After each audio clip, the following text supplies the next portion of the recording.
Hi guys, we're coming back home to Philippines. Bye! See you soon!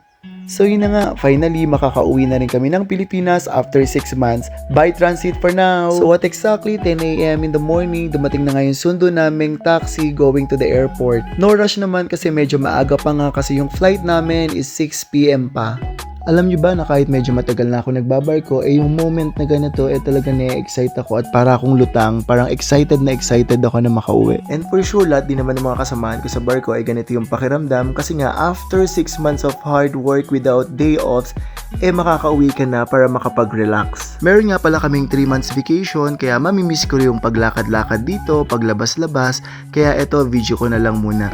Dito nga pala kami sa Hoek van Holland palagi nagsa-sign off, and yung airport na pinupuntahan namin is Schiphol Airport, then going to Philippines. Unusual yung flight namin kasi magsha-Xiamen kami or China Airlines going to Xiamen, then Xiamen connecting to Philippines. So ito, papunta kami ngayon sa Rotterdam para at least ma-stamp yung visa namin para magkaroon kami ng exit visa. An hour away lang naman yung Amsterdam Airport dito sa Hoek van Holland, and 30 minutes from Rotterdam to Amsterdam. So yun guys, I think medyo malapit na kami dito sa may Rotterdam Immigration Office, and this is my first time din na magpapavisa stamping dito sa Rotterdam. And here we go guys, andito na kami, papasok na kami dito sa may office ng immigration, and this is our passport and seaman's book para i-present. And guys, sobrang bilis lang ng process nila ng stamping ng visa dito. Sana all ganong kabilis. So after nga ng visa stamping, sumakay na kami ulit ng taxi para at least madala na kami sa Schiphol Airport. So guys, kung nakikita nyo, sobrang smooth lang ng biyahe namin.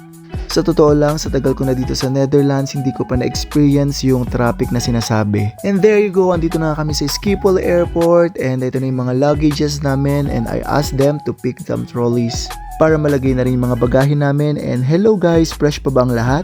And guys, this is for real kasi andito na kami sa loob ng airport. Medyo maaga pa nga guys, kaya hanap muna kami ng makakainan dahil mahaba-haba yung flight namin at mahaba rin yung waiting area namin, kaya tsak gugutumin kami. At nakita ko nga tong Burger King, and nakikrave din naman ako sa burger, kaya niyaya ko si EJ na sabi ko dito na lang muna kami kumain para at least makarelax na din at makatambay. Total mahaba-haba pa rin naman ang aming paghihintay. So ito na nga guys, nakapag-order na nga ako. So pareho na lang kami ni EJ ng in-order na XXL burger para at least heavy meal na rin. At syempre, para hindi na rin kami gutumin sa biyahe.